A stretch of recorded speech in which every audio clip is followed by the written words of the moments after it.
Hey everybody, this is Erman Baradi. It is Monday, July 6th. Today I have with me Antonio Delgado, who is running for Congress in California's 40th district against Lucille Roybal-Allard.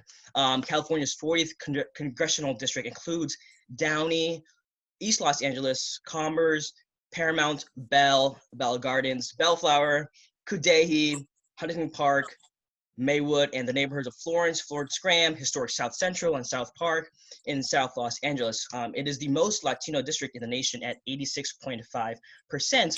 For those who know me, they know that I do entertainment events. So this is my first time doing something on a political side, which I do hope I do more because it is this it's 2020, so it's a very big year in terms of politics.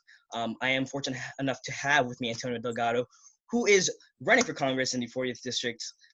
Please welcome Antonio Delgado. How are you doing, sir? Hey, brother, how's it going? I'm doing I'm great. great. I'm great. I'm so glad we connected. And like I tell everybody who we've reached out to, it doesn't matter what you represent. I'm gonna be as fair as possible and interview you. I just want to give you your time to say what you want to say, and this is absolutely your time. No one's here to interrupt you. No one's here to badger you with questions. It's just completely free falling. It's your platform, so I'm just happy to be speaking with you. I would love to hear about your background. Tell us about your upbringing, the values you had growing up, your environment, etc. I know your family immigrated from El Salvador, and hmm I read on your site that the immigrant experience for you is a privilege, not a burden. I love that quote. So if you could Yeah, please expand on that, but also tell us about your upbringing. right. So I was born in El Salvador in 1979. There was a civil war there between the left and the right that lasted for 10 years, starting from the 80s. And yeah, I grew up. War is a part of my life, unfortunately. The soldiers would come to the school and steal the boys in order to fight in the war. Thank God I was a little too young during that time. But at my school, they did come and I remember the day they did come and they kidnapped my principal, and we never saw him again. And kids were just scattered everywhere that day. Preschool kids just running around the streets. Another day, there was a big, huge battle in front of my. This was the day before we came to the United States. There was a big, huge battle right in front of our streets, and the soldiers had kind of used our front yard as a defense post because we had like a brick wall, so it was like a good place for them to post. So they were bunkered right there in front of our house, and the leftists were in the mountains across the street, and they were just shooting at each other back and forth, and the bullets were going through the window, through the house, and there was just nowhere safe in the house. So my mom and my dad and we had a pool in the backyard, so we all went in the pool, and we were just floating with just like the our noses hovering over the water because the bullets were just flying over us. You could see the streaks.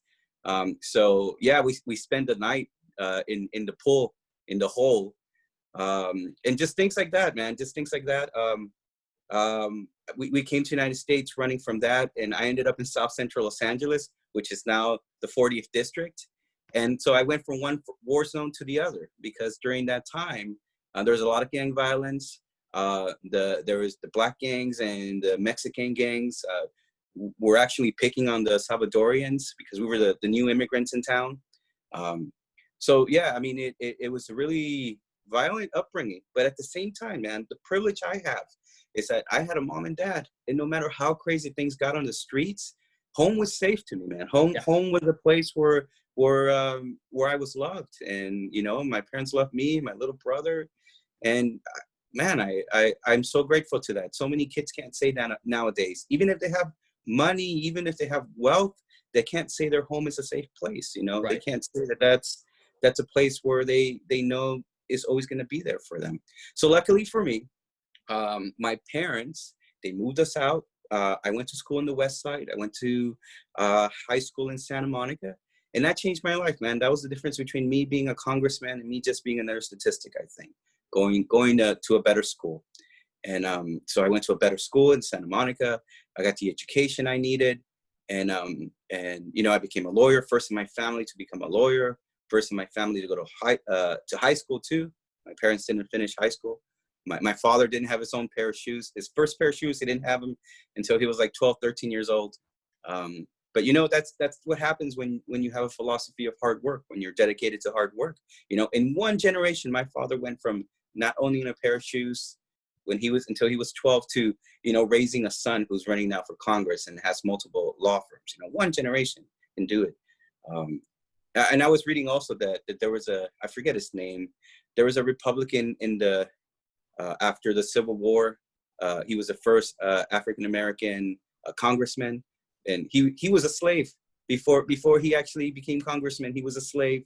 So I mean, it just shows you what power internal strength can do. You can actually overcome anything. And so that's the upbringing I have, and I feel like I'm returning now to my district. You know, I have a son who's 2.5 years old, and I think of all the other kids who are in that district, and you know, at the end of the day, if you have a lot of success and privilege and a lot of things going for you, and you don't look back and think, hey, there's a lot of people back there who still need my help, I better go back there and get them, then you're not worth anything. You're not really worth the success you have. So that's why I'm running. I'm running for the kids in that district, for the families in those districts that I feel have been forgotten. And yeah, that's why I'm in this race. And it gives me strength, because look, I really think that a man's character is forged through adversity. So now I look back, and all those things that didn't go my way, that challenged me, I mean, what a privilege it was to have that, because now I'm ready to be an adult and to take on the responsibilities in order to take care of my community. It gave me the strength I have now. Absolutely. Yeah. And you're a Latino who happens to be Republican, which people don't always expect. You know, they Yes. typically think, society as a whole, they think you're, you know, they're conditioned to think you're a minority, which equals Democrat. So for you, what led you to a life of conservative principles? Did you always have that, or was it something that you started off as like, okay, I'm a Democrat, then wait a minute, I think I'm a Republican actually. So what was that for you? What was that like for you? Yeah, and I think we all share the same, not all, but so many of us minorities share this experience that we come in, and I think they make us register as Democrat as soon as we become citizens, or something happens where we all just mark D for some reason when we get sworn in. My parents did it. We did it. My uncles did it. I really have no idea why we register as Democrats, but we do. And so I was a Democrat, you know, for a long time, dude. And I think this is why I understand the left so much, is because I used to think like that. I used to blame others for the things not going my way, for the hardships I have, for not being successful. You know, I always thought it was somebody else's fault. And there was a moment in my life when I started taking responsibility for my actions, for not being where I needed to be, for not living the life I wanted, for not being happy. And I think that's when the change starts happening. The biggest change for me too was, I became more Democrat after the Iraq War, because I really didn't support war.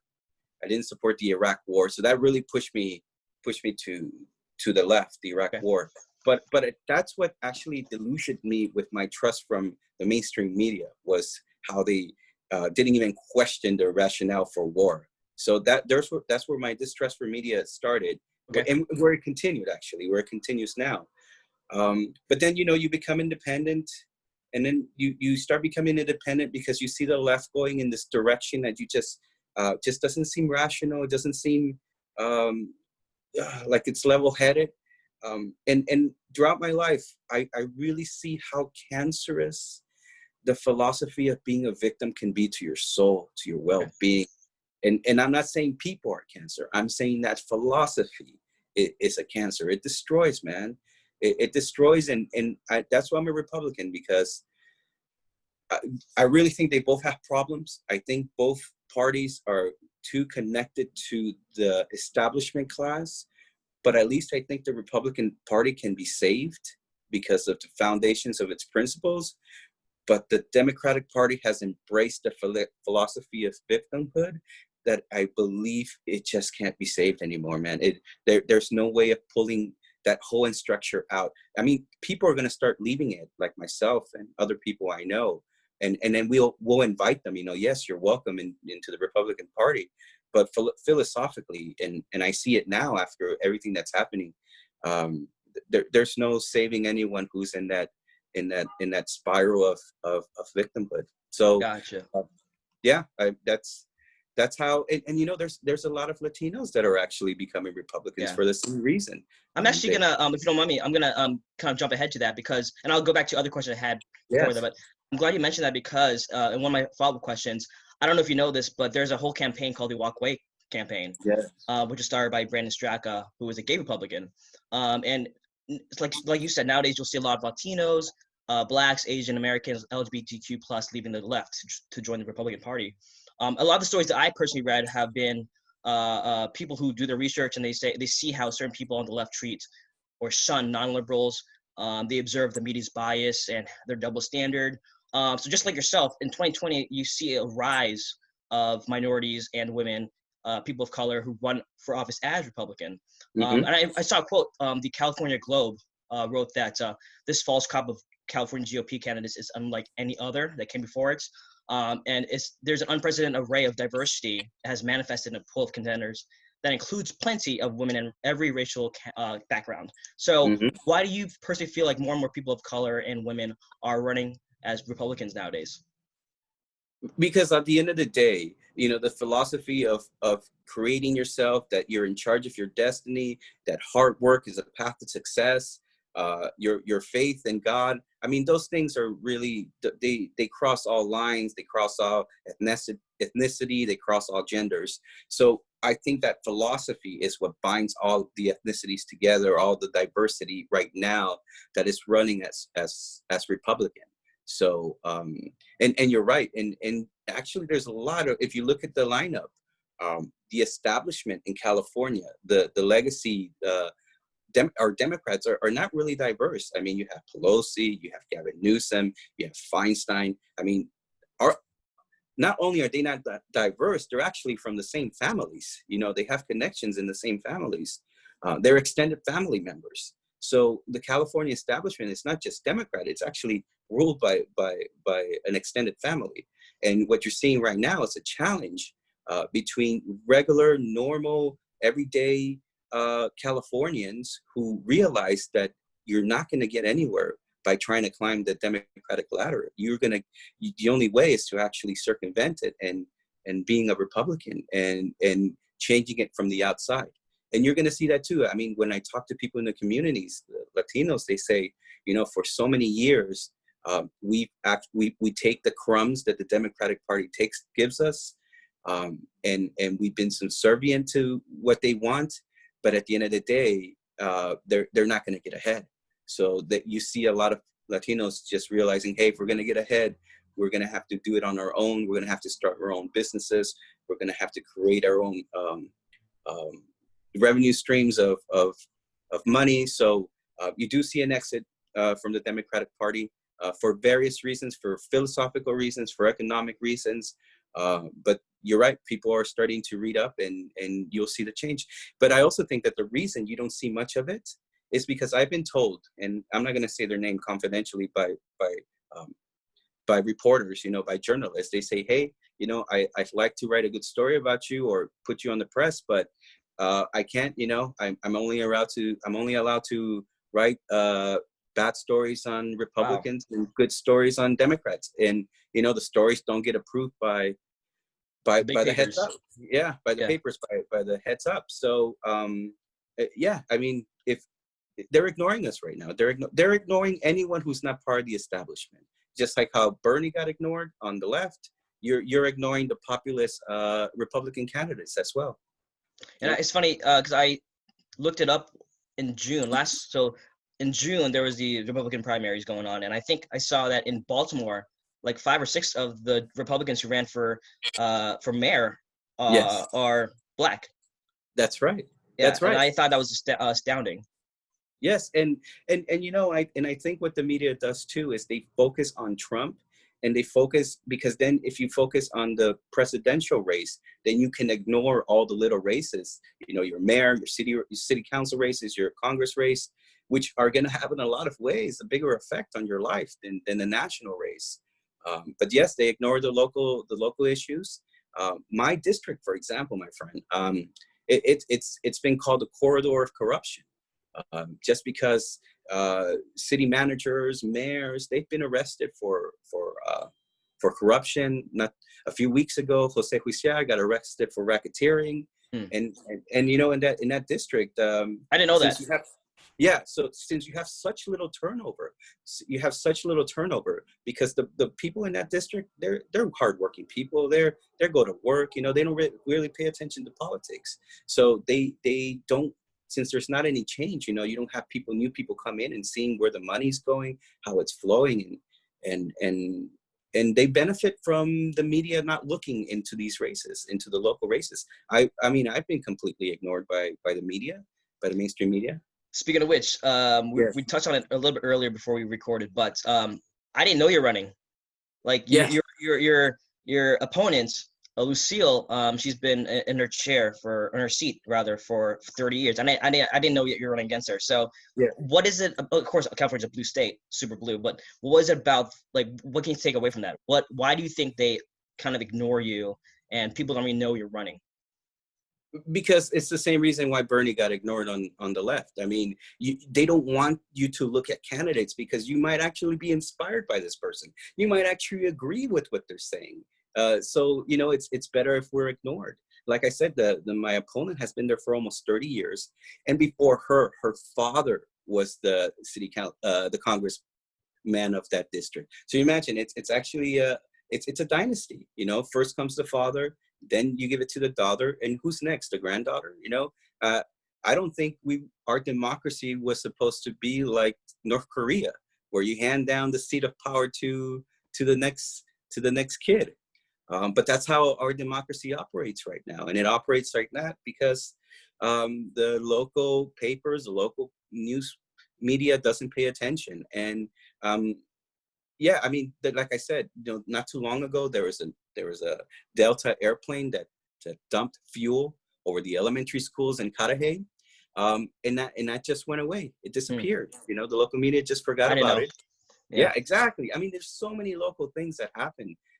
And the reason I ran was because there wasn't even a Democrat, there wasn't even a Republican running against a Democrat in that district. It was completely open. And I thought to myself, how are we going to have change if we don't even have someone running against this person? So that was my call to action. You know, that was my call to action. I decided to get in the race like 2 days before the deadline to file, to get on the December, ballot. right? Yes. Yeah. So I was knocking on doors with my friends. You know, if people were walking the dog, I would stop them as they walked their dogs, you know, got their signatures. And and I got on the ballot. I showed up to the records office like with an hour to spare. With an hour to spare. Imagine if you ran into traffic. Yeah, exactly. With an hour to spare, and I was able to get on the ballot, and I got on the ballot by 4 signatures. 4 signatures made the difference by me getting on the ballot. So Mom, Dad. Honest to God. And it's the reason why the philosophy of hard work always pays off, because there was moments, man, when I was getting signatures, it started to rain, and I thought to myself, it's raining. I don't want to get wet. I think I got enough signatures. I should go home. But I said, nah, how horrible would it be to lose just because you gave up? So I continued to knock on a few doors more, you know, even though it was raining, get a few more signatures. And man, that little effort, you know, that little extra effort made the difference between being in the position we are now, which is winning the primary, and not being on the ballot at all. So yeah, man, and that's why I got, because the people, the only way they're going to get change is if ordinary people start actually taking, you know, these positions of authority. Ordinary people need to do it. They need to stop thinking that they don't have the knowledge, they don't have the expertise. No, you need to get in there and get change. You need to do it. Right. And I read that you took a really grassroots approach, because you spent what, $15K?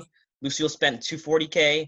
Her family's been in this seat for 60 years altogether, almost 60 years. So her father, Edward, and then Lucille now. So over 60 years of this family dynasty, in your words. So talk about your strategy in heading into November.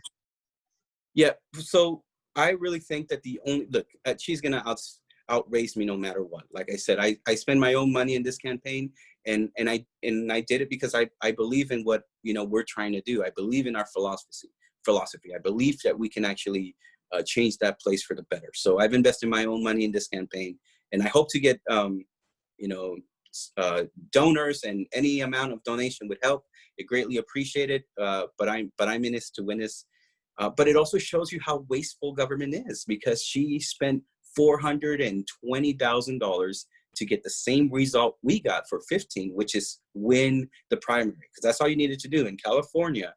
The way it works is the two top candidates, they go on to the general election. So in this race, there was 2 Democrats, there was an independent and a Green Party who actually didn't go to the general, which is Lucille and I, because we were the top 2. And that's my argument, that these people have no experience starting a new business. I mean, they've never even ran a deli. They don't know how to just keep a business sustainable. So they're wasteful, and they just don't know how to, how to create something that your ordinary person who has a small tire shop at home, or a small, you know, anything, you know, they know how to make it grow. And if we fail, then, you know, then we go out of business. So we learn from our failures and success, and they never have to. And since they never get replaced, then they have no incentive to be any better. Should you win the 40th district, what new ideas do you bring to the table? Also, what main issues will you be tackling? So I've been talking to other Republicans, and we are gonna put at the forefront, we're gonna make it our priority to do some sort of immigration reform. Okay, it's hot button topic. Yes, yeah. And it's something that there's no reason why the Republicans should not be at the forefront of this. And not because, look, the Republicans parties it's the party that abolished the slavery, it freed the slaves. The Republican Party did immigration reform in the 1980s. They were the ones that actually did it through Ronald Reagan. And so why wouldn't the Republican Party be the party now to do another form of immigration reform? And the reason why I really think that the Republican Party can do it is because I'm seeing the support from the other congressional candidates here in California, and they're on board. They want to see it. They realize that it's important. And to be honest, what I think that there's a moment in time, because Lucille was a co-sponsor of the DREAM Act, Lucille, my opponent. And at that moment, there was a point in time where Barack Obama was the president. They had the House and they had the Senate. So they had the opportunity, if they wanted to pass immigration reform. They had the opportunity, but they didn't do it. Because at the end of the day, what they do is they don't really want a solution. They don't want to solve the problem. Because if you solve the problem, then you don't have a reason how to get other Latinos to donate to you. You don't have a reason to galvanize people to come to the ballot for you. It's a carrot that they're always going to hang in front of the Latino community, the immigration community, as an issue that they say they champion but don't intend to solve, because it creates followers, it creates passion. So I'm here to actually to solve the issue. I want to pass some sort of immigration reform, and I think we can do it, like I said. So that's going to be at my forefront. Also, school choice, parent choice. A lot of kids look, right now, the reason why I'm running against Lucille is because I actually got education at some other district in Los Angeles. I got my education somewhere else. Now I have the finances, I have the knowledge and skills in order to compete against her seat. If I would have stayed in her district, I really don't think I would have been in the position to be running against her.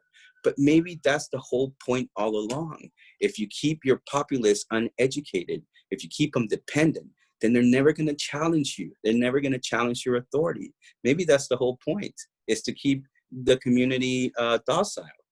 And that's why I want parents to have choice. I want parents to be able to send their kids where they want. Right now, a lot of parents feel that their children are being indoctrinated instead of being educated. So I want to give them that choice to send their kids where they want. And for the same reasons why you have businesses compete, because if I'm an immigration attorney and I'm competing with a lot of other immigration attorneys here in Los Angeles, but the way they come to me is because I provide something other people don't, better quality of service, whatever it may be. And if I don't do it, then I go out of business. So what I really think the education system needs is that kind of competition, because they have really no incentive to get any better and educate our children better if there's not some sort of competition between the schools. And what I really hope is when you have competitions, the unified school district, they're going to realize that if they want to stay in business, then they're going to have to improve their ways or go out of business. So education reform, immigration reform, and I really want to end the corruption in my district. Like I said, too many people have been arrested for corruption in that district, and that's really got to end. And at the end of the day, it doesn't matter what side of the aisle you are. Corruption is the disease that actually destroys our institutions. It's corruption. It's no other philosophy but that destroys our institutions. And we see it. As immigrants, we see what corruption does to a nation. I mean, it's the reason a lot of us are here, because the governments back home are just so corrupt. They don't function, you know? Absolutely. And I'm glad you mentioned your immigration lawyer, because like I said, that's a hot button topic. Well, not just now, but always. It's always going to be a hot button topic. So, and I saw on your site, you said, there's a quote that you wrote, and I want to read it. My knowledge and expertise has provided thousands of families with a healthy path to citizenship through proper legal channels. And so when it comes to immigration, I think, and, you know, we see children in cages, and I think people are going to see that and always going to have an opinion about it. But sometimes something that people forget usually is there's a human trafficking component to it. There's a drug trafficking component to it. Quality of life for immigrants. So what is your stance on immigrants coming through the border? So, you know, you're right. It's so horrible to see children in cages, and anyone who supports it is not right. But you have to remember that the reason why we see it now, I believe, is political. Because you had children in cages also with Obama. He deported more people than Trump did. But you didn't see that highlighted in the media. And so I think the focus on it now is really just to hurt the president, unfortunately. But I'm glad it has the attention it has, because it does need to be solved. But you're right. I mean, a lot of my clients, they come to me, they've been the victims of extortion. They've been kidnapped by the cartels. They are good police officers who actually stepped up and tried to end corruption in their countries, and now they're here. So I have diverse clients from all over the world. And I'll tell you this, the system is broken in that I actually have experience in it, and I go to the courthouse. When it's open, I'm almost there on a daily basis when it's open. And it's a mess. I mean, you'll go into a courtroom and you'll have two cases that are identical, completely identical. And then you'll get a positive result in one case and a negative result in another case, just because there doesn't seem to be like it's too subjective. It's just too subjective. It's left up to the individual judge to decide a case, and you would hope that a system would be more objective in order for people to understand what they need to do in order to win a case. And here's the issue again. Here's the underlying issue. The way that our system right now, our immigration system is set up, our asylum immigration system particularly, is that we allow people to immigrate to our country who are victims, but not just victims. There's special kind of victims, right? They have to be a particular kind of victim in order to apply for asylum. It's called a PSG, particular social group. And if you're part of this particular social group, be it your ethnicity, your race, your sexual orientation, there's categories of them. And if you're part of this, then you qualify for asylum. So here's the issue. Everyone wants to come to the United States. Everyone wants to come here and live here. But they understand that the square peg is in order to come to this country legally, is to fit into this particular social group. So if they're molding their story, they're molding their philosophy, everything is molded to fit into this square peg, which is victimhood, in a particular kind of victimhood, right? So I think we're inviting, again, this victim mentality. We in order to qualify for these services, you have to be a victim. My suggestion is that we change the peg to a circle peg. And the circle peg is actually a peg that, what do you have to offer the community? What do you have to give? And I don't mean just money. I mean, you know, to be American is actually to contribute, to give, to be part of your community. So imagine that. Imagine if we started giving people immigration statuses based on their contribution to America. Then what would happen is, like always, people are going to want to be Americans. But in order to be Americans, you're going to have to peg now your system to that. How are you contributing to America? What are you doing to contribute to our community? And at the end of the day, we all win if that's what we're attracting. If we're attracting people who are givers. And again, if you happen to be a victim and you want to come here, America should, we should try to help as many people as possible. But we should attract people and help people who are willing to give. And some people are going to say, hey, Antonio, some people are so poor and they don't have anything to give. And I disagree. I really think everyone has something to give. Just a story. I remember when I was a little kid and I was running for the bus. And I was running for the bus and I missed it. And I missed the bus. And I remember going through my pockets and I realized, oh man, I didn't have I think it was like 50 cents at the time. I was like, oh man, I don't have my 50 cents for the bus, right? And I was like, oh, I gotta walk. And school was kind of far, so I was thinking, oh well. And this homeless guy saw me. This homeless man saw me, and he was just sitting there with with his little bucket. And man, he took out 50 cents from his little jar of change and he gave it to me. He's like, here you go, son. So you don't have to walk to school today. I mean, man, that impacts me even to this day, to realize that someone who is in that position can still give. And if you're really, a lot of people from Central America are coming to the United States because they want to provide a better life for their kids. They believe their children's lives is in danger, so they want to come here. As a father of a 2-year-old, I would sacrifice and give to another community, give in order to give my child a better future. And if someone is not willing to give, then like I said, they're not really Americans. I really think they're not really going to have the American philosophy. And it's something that it should inspire all of us to give. And I also believe that it's the reason why my campaign has been successful. And why I have been successful, because I'm always looking for an opportunity to contribute, to collaborate, to build together. The universe is always trying to balance itself out. And if you're a taker, then, the universe is going to balance itself out. And if you're a giver, then the universe wants to give you back in contribution to that. Yeah. So at the end of the day, immigration, the system is broken at a philosophical level. And the philosophical level is that we're rewarding victimhood instead of rewarding contribution. There's a saying, you can give a man a fish or you can teach him how to fish. And so, that totally makes sense to me. Also, when people think of Republicans, they think of negative things when it comes to immigration. So what do you feel like are common misconceptions when it comes to Republicans' views on immigration?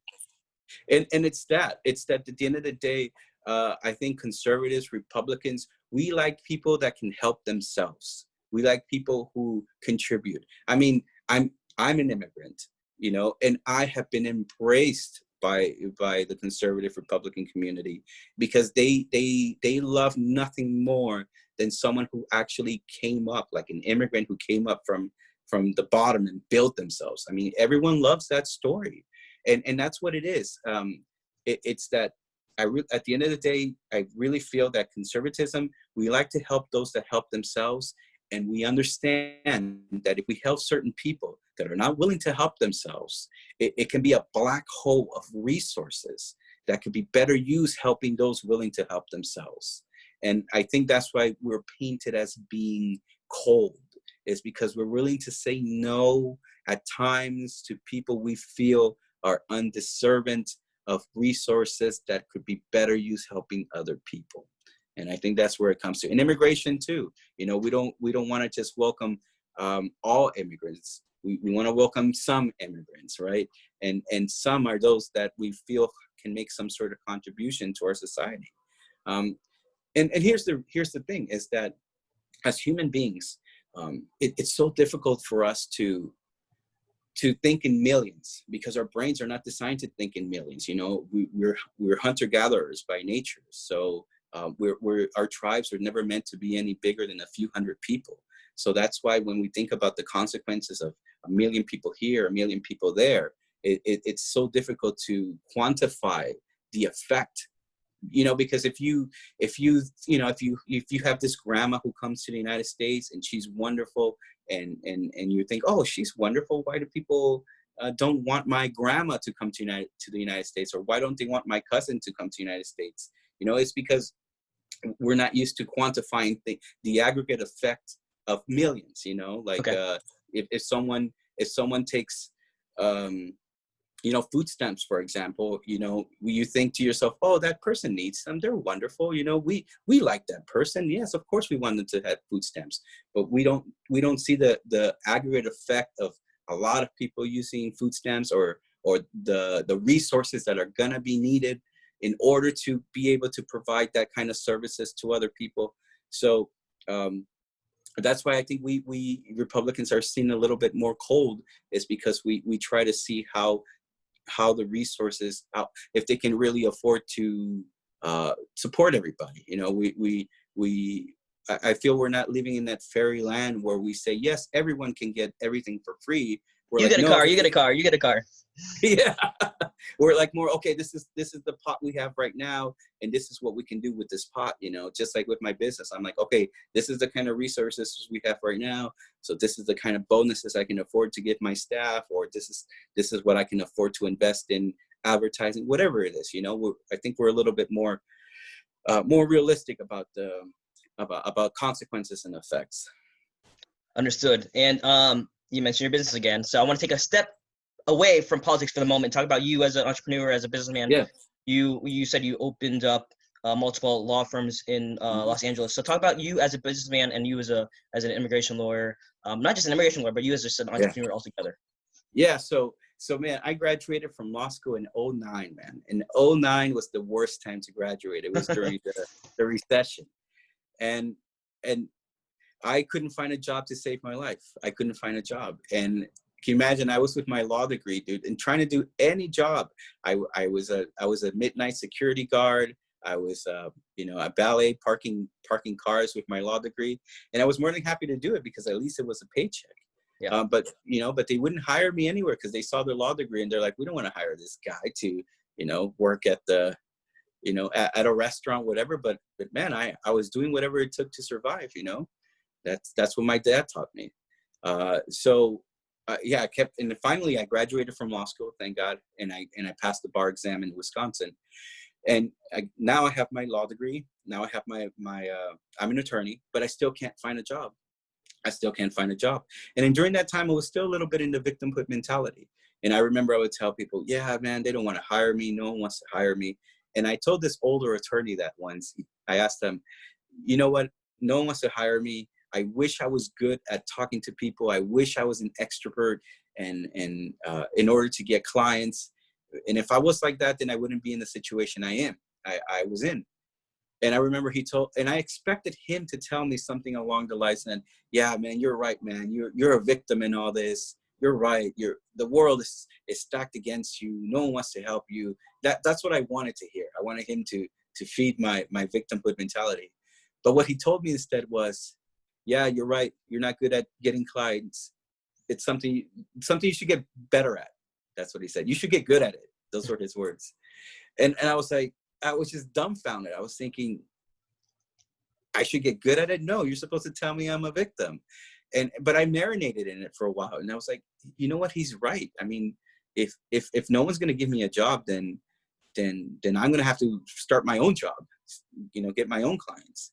And that's what I did. I mean, I started my law firm with, I saved $500 because I did a DACA for a friend of mine. I did their DACA documentation, and I did a good job. So she told her friends and her family, they told their uncles and their friends, and one client to 2 to 4, 4 to 8, and all of a sudden I had an immigration practice. That's what I did, and that's why I say immigration chose me. I didn't choose it. It's what I guess I was meant to do as an attorney, was to be an immigration attorney. And I realized that a lot of these clients that I had, some of them had uncles in San Francisco, or had a friend in Las Vegas or Houston.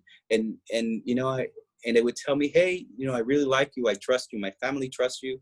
I want you to be my attorney, even though I'm in Las Vegas. So, I forcibly opened an office in Las Vegas in order to help this person. So that's how one office turned to 2 to 3, is because I started having clients all across the United States. So I started opening offices in San Francisco, in Las Vegas, in Houston, so it feels like destiny forced me to do this, because I don't push anything. I feel like it chooses me. Even this campaign, I never had inspirations to run for office, but it chose me because a friend of mine told me, hey, Antonio, I heard in the radio, no one's running as a Republican in that district. I think you should do it. And I said, yeah, you're right. Let's do it. I took it as a sign from God that's what was meant for me next. And here's the thing, it scared me to run for office. It really scared me. And that's why I knew that's what I needed to do, because if I always chase the uncomfortable. I chase the uncomfortable. Whatever makes you uncomfortable, that's what I do, because I know that's where my room for growth is, where something makes me uncomfortable. So, like I said, I started my own practice, back to the office thing. And I haven't looked back since, man. I haven't been happier ever since. I'm so grateful I couldn't find a job during that time. I'm so grateful for the struggle. It humbled me. It humbled me. As a lawyer, you're valeting cars. You're a midnight security guard, man. It gets rid of that chip on your shoulder that a lot of attorneys have. They're like, the first thing they say is, oh, I'm an attorney. It gets rid of it, man. Like, I rarely mention it. People who I meet on the streets, that's not the first thing that comes out of my mouth, dude. It's who are you? Who am I? What connection do we have? But man, like I said, all the hardship I've ever experienced has prepared me for this moment in time, and I'm so grateful for it. Struggle does create growth and maturity in an individual, right? Yeah, and I really think that's what the left is lacking. For some reason, they think that life is not supposed to be a struggle, that you're supposed to be given everything. But man, you're being denied the joys in life if that's what you want. If you want a life without struggle, the whole purpose of life is to overcome struggle. It just fills you with that sense of pride, and it fills you with a sense of conviction in yourself. I mean, do you play video games? Sometimes. Yeah, sometimes. But levels, right? I think you're gonna go. Where you gonna head with this? Is it the playing video game? Then there's different levels, and it gets harder and harder, and you eventually overcome it in the end. Well, kind of, because when I was a kid, man, there was no cheat codes on the levels. I mean, you really struggled really hard with video games, man, and you would throw your controller against the wall, but you would come back to it. And the secret was there was a rule to this universe in the video game, and if you figured it out, then you can figure out how the game was solved. But I really think video games now, you can put them on easy mode, man, and you can just run and glide and bullets are hitting you and you don't die, man, and it's not fun. It takes the whole joy out of it. It really takes the whole joy out of video games out. And so much of life is like that, man. The joy comes from the size of the struggle you overcome is how you'll be rewarded. Interesting. I didn't think about it that way. So what do you feel like the left, where do you think the left falters on a national level, but also on a local level? I mean, their emphasis on equality, their emphasis on trying to right a wrong, their emphasis on so-called justice. Look, and at the end of the day, in order to be equal means that you're comparing yourself to another human being. You're saying this person has something I don't, I want. It's kind of like a child, when they look over and, another child has a toy they don't have. They say, not fair, I want it, it's mine. You can never have any sense of joy and satisfaction in your own life if you're comparing yourself to other people. The only person you can ever compare yourself to is yourself. That's it. Who were you yesterday? Are you better today than you were yesterday? Did you improve? Did you become a better person? Did you do something to make the quality of your life better for yourself and your family? That's the only person that matters, your comparison to. And at the end of the day, we don't, and here's the thing, they're not even comparing themselves to their equals. They're comparing themselves to the top of the top, the 0.001%. They don't compare themselves. They're always saying, hey, we don't have enough. The CEO makes so much more money than the other men. Oh, here's an example.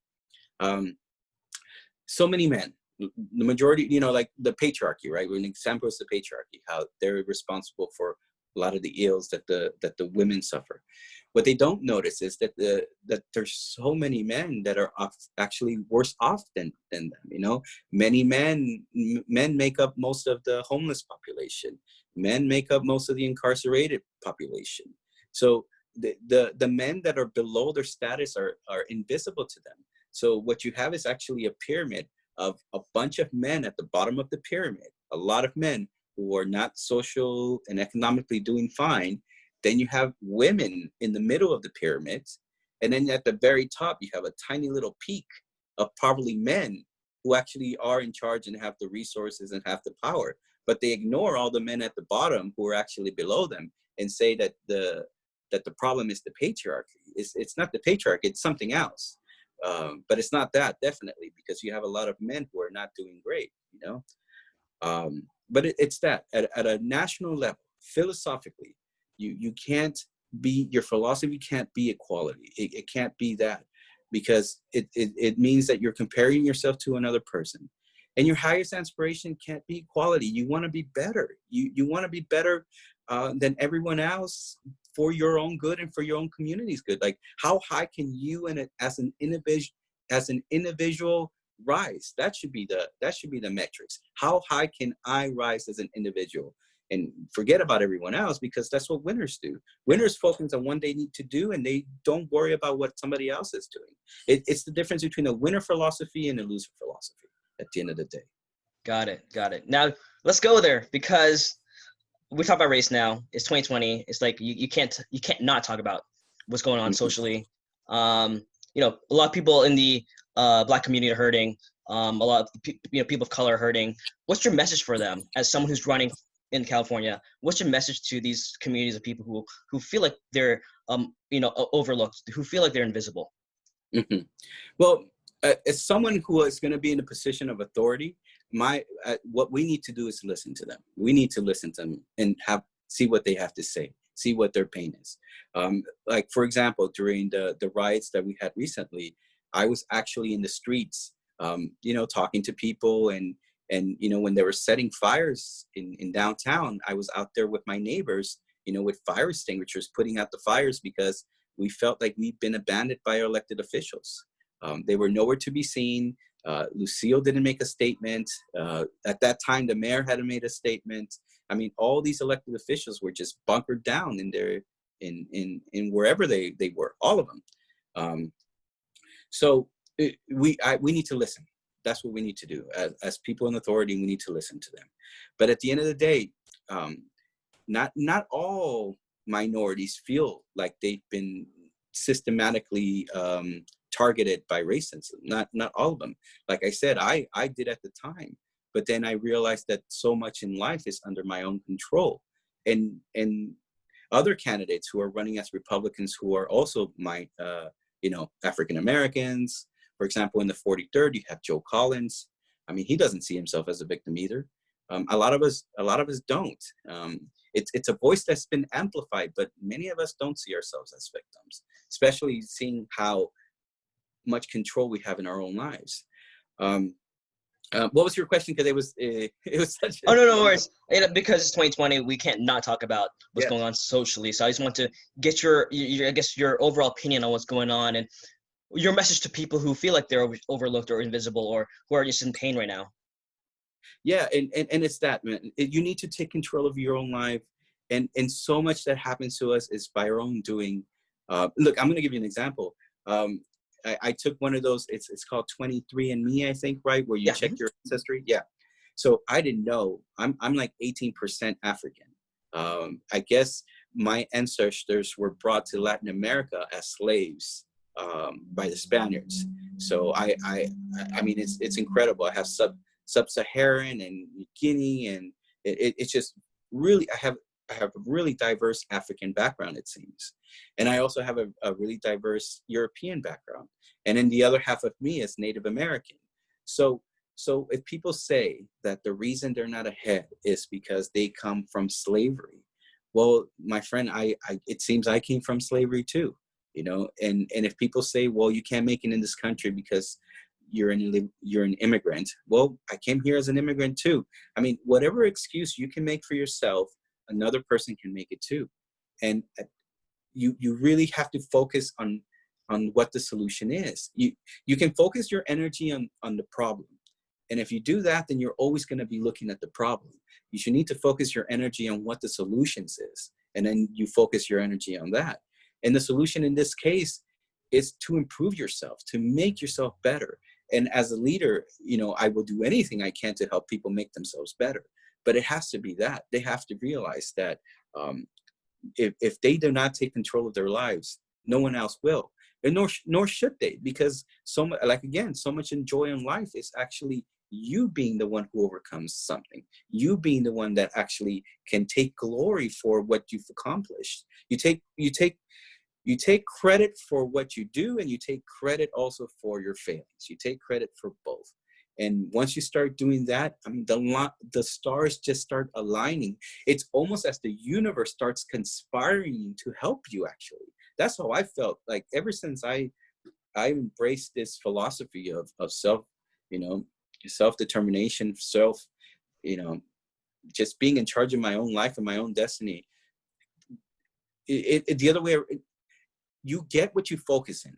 You get what you focus on. So if you focus on all the systemic oppression, then you're going to see it everywhere. And I really think you start manifesting it in your life if that's what you focus on. But if you focus on actually creation, like I said, if you focus on good, if you focus on abundance, more of it comes your way. It's created out of nowhere.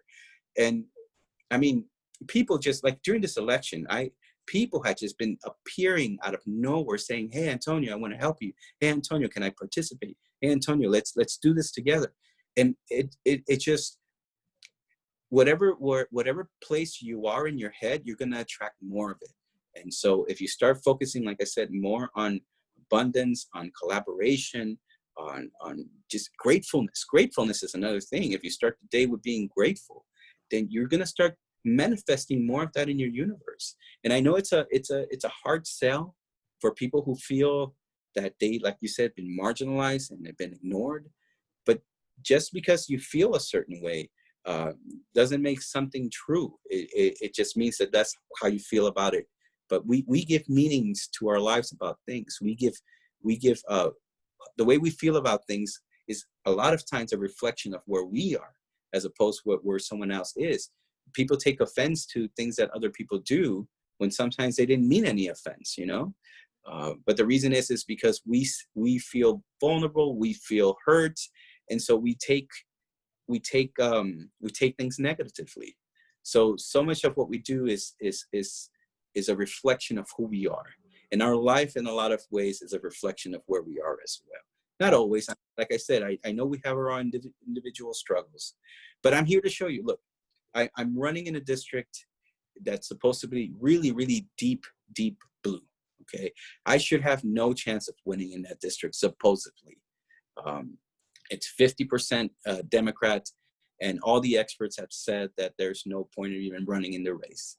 But when we win this race, again, I will show everyone the strength of the philosophy of focusing on growth, to focus on abundance, to focus on being grateful, because that is what's going to lead us to victory.